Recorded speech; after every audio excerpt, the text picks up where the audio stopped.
नमस्कार।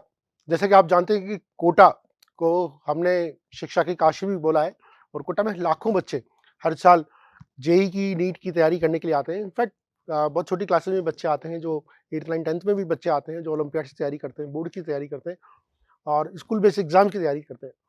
तो यहाँ पर जो बच्चे बाहर से आते हैं स्पेशली उनके सामने 3 बहुत बड़े-बड़े चैलेंजेज़ आते हैं और क्या 3 बड़े-बड़े चैलेंजेज़ हैं, आइए हम उसको यहाँ पर डिस्कस कर लेते हैं। पहला जो सबसे बड़ा चैलेंज आता है, वो आता है डिस्ट्रैक्शंस। बच्चे की उम्र बहुत कम होती है और इस उम्र में जब बच्चा अकेला यहाँ रह रहा होता है और यहाँ पे सब तरह के इंसेंटिव्स बच्चे के पास होते हैं, सब तरह के एवेन्यूज़ बच्चे के पास होते हैं। मैं तो ये बोलता हूँ कि जैसे कोटा को शिक्षा की काशी कहा जाता है, मैं उसको कई बार लास वेगास से भी कंपैरिज़न करता हूँ कि ये बच्चे के ऊपर है कि उसको शिक्षा की काशी समझना है या उसको लास वेगास समझना है। क्योंकि डिस्ट्रैक्शंस हैं यहाँ पर, जहाँ पर इतना सारा यूथ एक साथ रहेगा, वहाँ पर डिस्ट्रैक्शन भी होंगे, वहाँ पर एवेन्यूज़ भी होंगे। तो बच्चों को इन डिस्ट्रैक्शन से बचाना, चाहे वो डिस्ट्रैक्शंस अलग-अलग तरह के हैं, लेकिन इस समय सबसे बड़ा डिस्ट्रैक्शन है कि जब बच्चा इतनी दूर आ रहा है और उसके हाथ में स्मार्टफ़ोन है, तो वो अपने आप में एक बहुत बड़ा डिस्ट्रैक्शन है। पीयर ग्रुप एक अपने आप में बहुत बड़ा डिस्ट्रैक्शंस है। घूमना-फिरना, मूवीज़ देखना, ये भी बहुत बड़े-बड़े डिस्ट्रैक्शन है। अपोज़िट सेक्स अपने आप में बहुत बड़ा डिस्ट्रैक्शन है। तो बच्चा कैसे इन डिस्ट्रैक्शन से बचे, ये एक बहुत बड़ा चैलेंज होता है।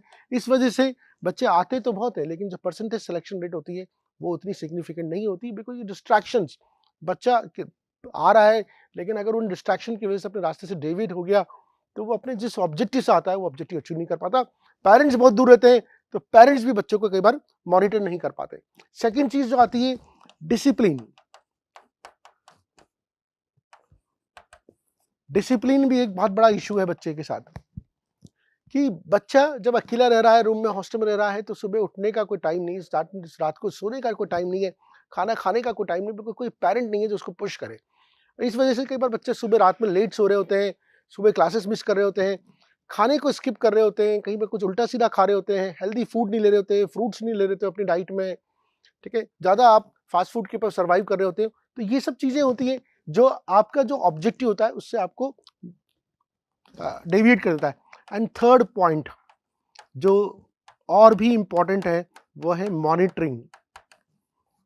देखिए आप कोचिंग में जब आप पढ़ रहे हैं, तो आप हो सकता है 100 बच्चों की क्लास में पढ़ रहे हो सकता है आप 150 बच्चों की क्लास में पढ़ रहे हो, तो वहाँ पर उस टीचर से एक्सपेक्ट कर पाना कि वो रोज़ बच्चे से बात करेगा, रोज़ बच्चे का होमवर्क चेक करेगा, बच्चे का क्लास वर्क चेक करेगा, इवन वो बच्चे का नाम भी जानेगा, ये भी बहुत बड़ी चैलेंज वाली बात है।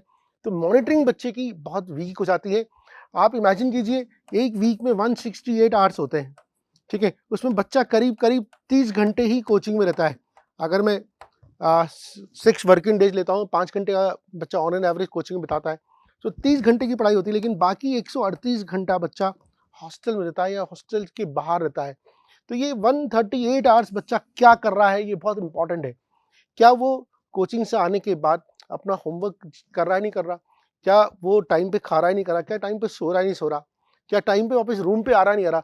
इन सब चीज़ों की जो मॉनिटरिंग होती है, वो कोटा में हॉस्टल्स में नहीं हो पाती है। और यहाँ पर एक बहुत ज़बरदस्त सिस्टम जो इस समय रेजोनेंस आपके लिए लेके आया है, मैं यहाँ पर आपके लिए बात करना चाहता हूँ सिस्टम के बारे में, और वो है कि हम बच्चों के लिए एक ऐसा प्रोग्राम लेके आए हैं जो माँ-बाप की सारी टेंशन को खत्म कर देगा। 5वीं से लेके 12वीं तक के बच्चों के लिए, सबके लिए, चाहे वो कोई से भी एग्ज़ाम की तैयारी कर रहे हो, हम अपना एक रेज़िडेंशियल कॉम्प्लेक्स लेके आए हैं। नाउ ये जो रेज़िडेंशियल कॉम्प्लेक्स होगा, ये एक हॉस्टल नहीं है, ये हॉस्टल से बहुत डिफरेंट है। क्यों हॉस्टल से बहुत डिफरेंट है? आप जो बच्चे रहते हैं बाहर, तो उनको खेलने-कूदने को नहीं मिलता, उनको मॉर्निंग वॉक करने की जगह नहीं मिलती। एक बच्चा जब यहाँ पर आ रहा है, वो अगर 10 घंटे रोज़ पढ़ रहा है, तो उसको आधे 1 घंटे की एक फिज़िकल एक्टिविटी चाहिए। So it will have the playgrounds, ताकि बच्चा खेल भी सके, अपने आप को चार्ज अप कर सके। और सबसे बड़ी चीज़ यहाँ पर जो होगी, ये स्मार्टफ़ोन फ्री कैंपस होगा। ये बच्चे का जो कैंपस होगा, ये स्मार्टफ़ोन फ्री कैंपस होगा और स्मार्टफ़ोन बच्चों को नहीं ज़रूरत पड़ेगी इस कैंपस में। तो बच्चा आज की तारीख में बहुत बड़ा समय अपना डिस्ट्रैक्शन जो है स्मार्टफ़ोन में बिता रहा है। यहाँ पर बच्चों को कंप्यूटर लैब दी जाएगी, उसको ऑनलाइन कुछ पढ़ना है, तो कंप्यूटर लैब्स होगी जहाँ पर बैठ के वो पढ़ सके, ताकि उसकी एक्टिविटी भी मॉनिटर हो सके। और एक और बहुत बड़ी चीज़ है कि आपको फुल टाइम टीचर सपोर्ट दिया जाएगा। आपकी क्लासेस भी वहीं पे लगेगी, उसी कैंपस में क्लासेस लगेगी, आप कैंपस के बाहर जाने की ज़रूरत ही नहीं है। तो बच्चे कई बार बाहर निकलते हैं, ठीक है? तो अलग-अलग लोगों की तरह के संपर्क में आते हैं और उसमें अलग-अलग चीज़ें होती हैं, लेकिन अब बच्चा एक कैंपस में रहेगा, तो सेफ्टी एंड सिक्योरिटी जो आज की तारीख में कोटा में बच्चों के लिए बहुत बड़ा इश्यू बन गया है। अगर आपने कुछ इंसिडेंट्स अगर आपने देखे हों, कुछ वीडियोज़ आपने देखे हों, तो सेफ्टी एंड सिक्योरिटी बच्चों का बहुत बड़ा कंसर्न बन गया है।